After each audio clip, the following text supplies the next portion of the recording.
If your test is coming up, or maybe you are about to take your driving test, maybe next week, maybe next month, make sure you avoid these 10 or you will fail your driving test. In this video, I'm going to give you 10 things that you must avoid for you to pass your driving test. If you do any one from the 10 I'm going to give you in this video, just one, you will fail.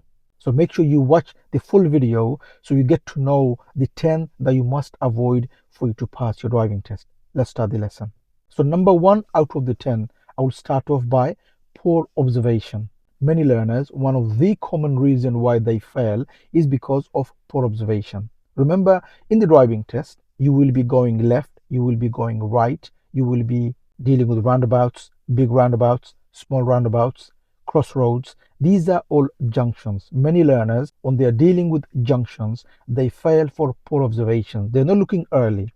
So for example, at the end of the road, the examiner said for you to go left or right. So first of all, make sure you recognize where the end is and then start looking early if there's any cars coming on the main road. If there is a car coming, decide early, can you go or do you need to stop? If it's a closed junction, then prepare to stop at the line and then look who's coming. Make sure you don't miss any car coming, anyone crossing the road that you're going in. Maybe there is a problem there. Maybe there's somebody crossing the road there, or there is a car coming. Is the gap big enough for you to go? On the roundabout, look on your right early. Look for the cars coming on your right. Is the gap there? Decide early, is the gap big enough for me to go? Coming up to a crossroad, you want to go left, maybe you want to go right, maybe you want to go straight. Do you understand the priority? Do you know the priority in crossroad? If there is a car coming, who has priority? Is the gap big enough for you to go? So poor observation is one of the most common reasons why many fail. So bear in mind, make sure your observation is good when you are taking your driving test. That's number 1. Number 2, I'm going to remind you, moving off without blind spot. I have said this before many times and I have to put this in this video. Moving off without blind spot is one of the common reason why many fail. We instructors cannot say enough of checking the blind spot. You will notice your driving instructor keep reminding you, check the blind spot before moving off. Check the blind spot before changing lane. So before moving off, especially in the test, the examiner will ask you to pull up somewhere safe on the left few times. And then before you move off, don't just go without the blind spot. Okay, so you look around and check the blind spot before you move off. Okay, so number 2, checking the blind spot before moving off. Many, they fail. Make sure you don't fail for that. It's very easy for you to check, but it's very common many fail for not checking the blind spot. Number 3, I'm going to put down hesitation. What is hesitation? Hesitation is where you go to a junction and the gap was there for you to go, or maybe you had the priority for you to go, but you were hesitant. You're not going. You're just stopping for no reason. The gap was there for you to go. So for example, on the roundabout, you looked on your right early and there was a car coming. And the gap was big enough for you to go. It was big enough, okay? But you didn't go. You were hesitant. You just went and you just stopped without any reason. The problem with that is you are causing problem for the car behind. If you just keep on going to the junction and you just stopping without any reason, you could have gone and you just stopped. What you are doing is you are causing problem for the car behind. People around you, they need to go. Unless you go, they can't go because they're behind you, right? And if you're hesitant in every junction, you will fail for hesitation, meaning you could have gone and you didn't go. So when you go to a junction, always look early and decide, is the gap big enough for me to go? If it is, make the decision early and decide, can I go or not? If you can, and if the gap is big enough for you to go, you should go. Like I said, if you don't, problem for the car behind. Number 4, now at the same time, number 4 is going front of someone. There is a thin line between can I go, can I not? The earlier one, I said hesitation. You're not going when the gap was big enough for you to go. But at the same time, you don't want to go front of someone. If the gap wasn't big enough and you just went front of someone, you will fail for that, right? If the other car has priority and if you go front of them and if they need to slow down, stop or change direction because of you, that will be a fail. So remember, between hesitation and going, there is a thin line, which you must practice, which you must get it right in the test. You shouldn't be hesitant. At the same time, you shouldn't go front of someone. If the gap wasn't big enough, you shouldn't go. For example, again, roundabout. You looked early, there's a car coming. The gap wasn't big enough. You thought it wasn't, and you went in front of them and they had to slow down for you. Because they've got priority, you will fail your test for that. So whenever you go to a junction, whether it's a roundabout or you go to the end of the road or you go to a crossroad, make sure the gap is big enough. Don't go in front of someone.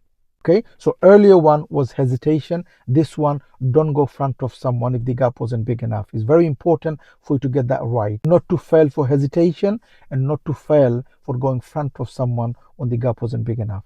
Okay. Number 5, I'm going to put down cutting corners, turning right. You are driving on the main road and the examiner said for you to turn right next road. Go right on the next road. From major road into a minor road. As you're turning into a new road, make sure you don't cut the corner. Many, they steer slightly early and they cut the corner. Cutting corner, remember, you are ending up on the other side of the road. That side is not yours. You must steer so that you end up on your side of the road. You don't go on the other side. Cutting corner, and if there's a car coming, you're going to cause problem for them. So just to repeat, you are driving in the main road and you want to turn right. Before you go right, make sure you steer so that you don't cut the corner. If you cut the corner, you will fail your driving test. Okay? So that's number 5. Number 6, not responding to road signs and road markings. Okay? So when you're driving, always look for the road signs and look for the road markings, what the road marking is saying. Especially, the default is the left lane for you to drive to go straight ahead. Okay, so whenever you're driving, our default is to drive on the left lane. That is the default. That's where we drive. There are sometimes the left lane won't be going straight. It will only go left. And many learners, they fail for that. Why? Because they're not looking on the road markings on the floor. Because some situation, like I said, the left lane doesn't go straight. It's only going left, which means in that case, you will have to move to the right lane or the middle lane or the lane next to it to go straight ahead. Because in that situation where the left lane is only going left, you can use that lane, can you? Because left lane is the default to go straight ahead, always left lane, unless the road marking tells you otherwise. In this case, if you don't follow the road marking, you will fail for road markings. You will fail for lane discipline. So when you're driving in the driving test, always look out for the road signs, look out for the road markings, and see what they're saying, and follow the road signs, follow the road markings. So number 7, I'm going to put down for poor meeting traffic judgment. So when you're driving on a road where the road is narrow and there's no space for 2 cars, in those situations, it's very tricky because there's no space. On those roads, always think about, where can I stop if there's a car coming? If there is a car coming, what can I do? How can I give them away, or how can I go? Because there's no space for 2 cars, right? Meeting traffic is where there's no space for 2 cars. You're driving in the middle and there's a car coming from the opposite. Who's got the priority? Do you know? If there's a car coming, what are you going to do?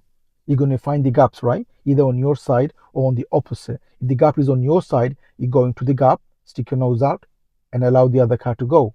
As you're trying to stop, if they stop for you, you take as a bonus and you carry on going. If the gap is on the opposite, then you don't go into that gap, do you? You stop opposite the gap and you allow them to go in. So poor judgment in those situations, you will fail your test. Make sure as you are driving, look early, make sure you know if there is a car coming, and if there is, the judgment the examiner is looking for. What kind of judgment are you making in that situation? Are you looking for the gaps? Did you go into your gap, or did you stop opposite the gap, allowing them to go in? If they stopped for you, did you take too long for you to go? Because if you did, they're going to start to come, you're going to go, and that's going to be confusing for both. So it's poor judgment in meeting traffic situation is one of the common reasons why many fail. So make sure you are aware of that when you're driving in a road where it's narrow and there's no space for 2 cars. Okay. Number 8, I'm going to put down incorrect use of mirrors.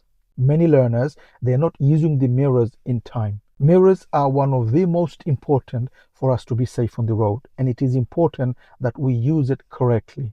So before signaling, before slowing, before changing direction, you must use the mirror. Basically, any change of speed, whether you are going up speed or down speed, always check the mirror first. So before signaling, before slowing, before changing direction, you must use the mirror. Because if you don't really know what's happening around. You want to go left or right. Before you do that, you need to signal, right? Before you signal, check the mirror. Before slowing down, check the mirror, who's behind. Before giving gas, check the mirror to check who's overtaking you. Before changing direction, check the mirror and then the way you are going. So you want to overtake a cyclist, top and right mirror before you go round. You want to come in again, top and left mirror before you come in. So any change of speed, whether up or down, always check the mirror to see who's around you, what's happening around you. Like I said, mirrors are the most important to be safe on the road, and you must use it correctly. You must use it frequently so that you know what's happening around you. Number 9, I'm going to put down as bad positioning at roundabouts. Many learners, they fail at roundabouts because of their position. So as you're approaching a roundabout, you want to go left. Do you know which lane you need? You want to go straight. Which lane do you need? You want to go right. Which lane do you need? What about mini roundabouts? Many, they don't make any effort to go round. Many, they go over the white painting in the middle. Remember, even if it's a small one or a mini one, it is your job to make an effort to go round as much as you can. So when you're dealing with roundabouts, whether it's a big roundabout or a small roundabout, make sure your position is good. Sometimes mini roundabouts, it doesn't have any lane markings. When you enter the roundabout, it doesn't have any lane marking. So when you go straight on a mini one, try to make a round, make your own lane. Many, because there is no lane marking, they just go straight over. They're not making the lane they need. And because of that, it could be confusing for others. And because of that confusion, there could be an accident. So when you're approaching a roundabout, when you're dealing with roundabouts, whether it's a normal one or a mini one, think about your lane discipline. Think about your lane positioning when you're dealing with roundabouts so that you don't fail the test because of poor positioning in the roundabouts. Hi, if you are learning to drive or you are training to become a driving instructor, we have an online course for you. So if you're a learner, we have an online course for you for manual and automatic. And if you're training to become a driving instructor, we have an online course for you for your ADI Part 2 and ADI Part 3. Please check the description for the links of the courses. Have a look and have a read. If you like it, you could always join the course.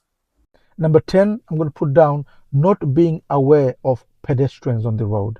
As you're driving, always read the road and look out for pedestrians. Remember, they could be anywhere. As you are going around parked cars, there could be a pedestrian standing behind the parked car. Did you notice that? Did you see that? What about when you go into a new road? As you're going in, is there anyone crossing the road there? What about zebra crossing? Zebra crossing doesn't have any traffic light. Did you notice that? Did you notice is there somebody standing to cross the road? So as you are driving, always be aware of pedestrians on the road because they could be anywhere. So these are the 10 most common many learners they fail the driving test. I hope the video helps and I hope you don't fail for any of those, and I truly wish you all the best. Thank you for watching. If you liked the video, please do give a thumbs up. Please do make a comment what you think of the video, and if you're new to the channel, don't forget to subscribe so you don't miss any of my future videos. Hope to see you again on the next video. Bye for now.